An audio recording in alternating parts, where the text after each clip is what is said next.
Supreme court ने शिक्षा के अधिकार (RTE) कानून के तहत निजी स्कूलों में गरीब और वंचित बच्चों के लिए 25% आरक्षण के प्रावधान को लागू नहीं करने पर कई राज्यों और केंद्र शासित प्रदेशों के रवैये पर सख्त नाराजगी जताई है। सुप्रीम कोर्ट ऑफ इंडिया की पीठ, जिसमें जस्टिस विक्रम नाथ और जस्टिस संदीप मेहता शामिल हैं, ने 10 राज्यों और 3 केंद्र शासित प्रदेशों से यह स्पष्ट करने को कहा है कि उन्होंने शिक्षा का अधिकार अधिनियम की धारा 12(1)(c) को सही तरीके से लागू किया है या नहीं।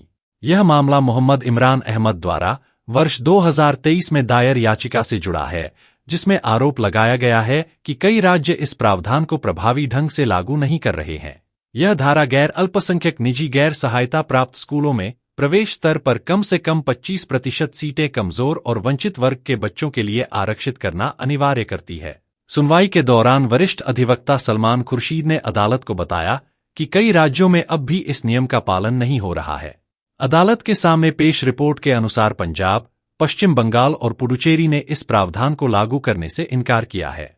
वहीं केरल, मिजोरम और सिक्किम पर ऐसे नियम बनाने का आरोप है जो इस कानून को कमजोर करते हैं।